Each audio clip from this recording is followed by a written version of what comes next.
जो यहाँ पे विराजमान है, कई लोग चले गए, जो भी है वो कृपया हाथ खड़ा होकर के मैं जब कहूँ तब उसके पीछे एक ही बार जोर से बोलेंगे, जय श्री विश्वकर्मा भगवान। ओके।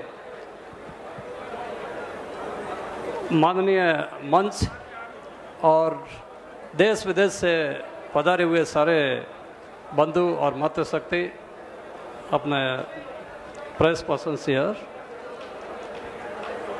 मैंने सोचा पहले मौका होता तो आप सभी से कुछ बात करता, लेकिन लास्ट में अब बहुत कम लोग रहे हैं, तो फिर भी मैं कुछ बोलना चाहूँगा। 2 मिनट में सिर्फ 5 ही पॉइंट में बोलना चाहूँगा। पहला पॉइंट कि यहाँ जो आप आए हैं कुछ मकसद लेके जाना है, कुछ मैसेज लेके जाना आपको।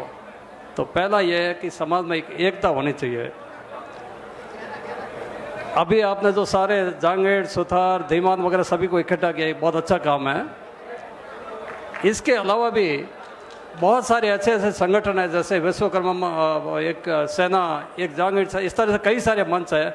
वो सभी एक ही जांगीड़ महासभा के अम्ब्रेला में अगर आएंगे तो एक ही कमांड के अंदर काम करेंगे तो चलेगा, तभी लोग सोचेंगे कि इनमें एक एकता है और इनमें शक्ति है। ये पहला।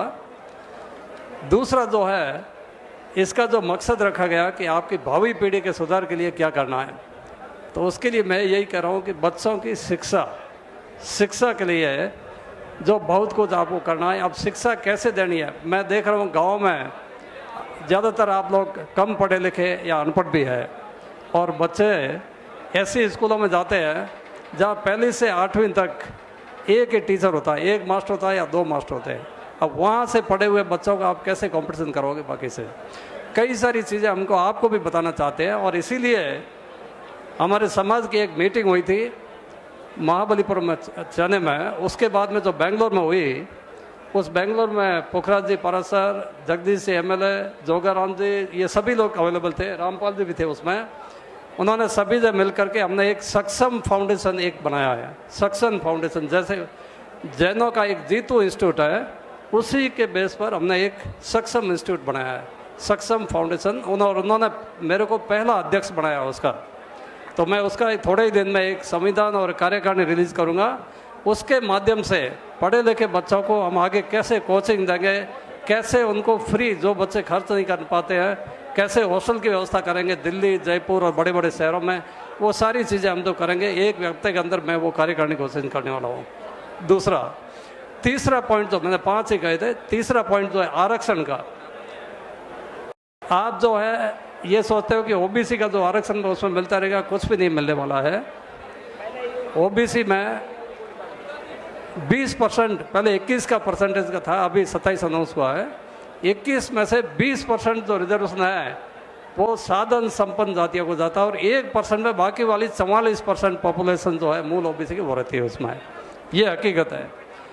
इसको ठीक करने के लिए मैं एक मूल ओबीसी मोर्चा जो है उसका जो मैं राज्य स्तर पर मेरे को संयोजक बनाया गया है। ये पेंसिया साहब और इनके एक बहुत बड़ी टाइम से चल रही है, तो उन्होंने मेरे को संयोजक बनाया। तो उसका मूल ओबीसी का हमारा पर्पज ये, पहली डिमांड ये है कि मूल ओबीसी का ओबीसी का वर्गीकरण किया जाए। आपको शायद कई लोगों को पता भी नहीं होगा कि 2001 में रणवीर साहब वर्मा जस्टिस, उन्होंने एक मीटिंग एक दी थी, उन्होंने रिपोर्ट दी थी जिसमें 6, 7 और 8 का फॉर्मूला रखा था। अब ये टाइम नहीं है इसलिए ज़्यादा बता नहीं पाऊँगा, लेकिन ये है कि इसमें पिछड़ी जाति, अति पिछड़ी जाति और अत्यंत पिछड़ी जाति, 3 कैटेगराइजेशन, वर्गीकरण करना था उसमें। वर्गीकरण करके उनके हिसाब से उनको रिजर्वेशन देना चाहिए। आप देखिए इसी ओबीसी में जोगी, नट, तेली, मिरासी ये भी आते हैं। अब ये बेचारे साधन संपन्न जातियों से कैसे करेंगे प्रतियोगिता? 1990 में पहले मंडल कमीशन जब आयोग हुआ था, अपन सब उसमें थे, लेकिन 1999 में कुछ साधन संपन्न जातियों को भी इसमें मिला दिया गया। इसके कारण अभी आपने एक टीचर्स का राजस्थान में एक रिजल्ट आया था, अगर आपने उसमें देखा हो, एक व्हाट्सएप पे घूम रहा था कि एक ही गांव में 30 अध्यापक बने, एक ही गांव में 30 अध्यापक, और 30 में से एक ही लड़का जो था मूल ओबीसी का था, बाकी सब 29 वो साधन संपन्न जमातों से थे। इस तरह से चलता रहा तो कभी आपको ना तो आप कभी पंच बन पाओगे, सरपंच बन पाओगे, और ना आपके बच्चे कभी सरकारी नौकरी में ये सरपंच ही बन पाएंगे। यही चलता रहेगा। इसका एक ही तरीका है कि ये वर्गीकरण किया जाए। इसलिए हमने वर्गीकरण की डिमांड जो है हमने पूरे राजस्थान में हमने शुरू की है। ये चौथी बात जो है वो है जनगणना। जाति जनगणना जब होगी, आप कह रहे हो कि हम इतने लोग हैं, ये सब कुछ है, लेकिन आपको पता है कि राजस्थान में कितनी जनसंख्या है अपने जागीर समाज की। 1931 में जो जनगणना हुई थी उसके बाद में कभी जाति जनगणना नहीं हुई। हम ये कह रहे हैं कि हम 3% है, लेकिन पहले जनगणना होगी तभी तो कंफर्म होगा कि हम कितने लोग हैं। और ये क्यों अवॉइड करना चाहते हैं? अभी कह रहे हैं राजस्थान में जनगणना की, जाति जनगणना की घोषणा हुई, लेकिन राज्य सरकार को जनगणना करने की कोई अधिकार नहीं है।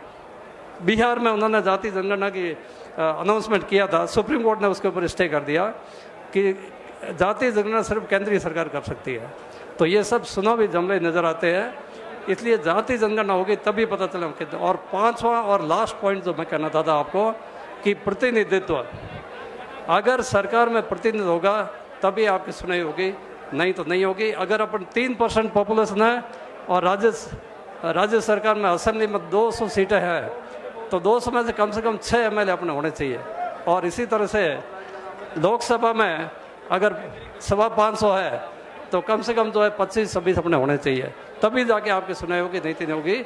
और इसके लिए अपने सभी को एक होकर के लड़ना पड़ेगा। बहुत बहुत धन्यवाद। जय भारत। धन्यवाद।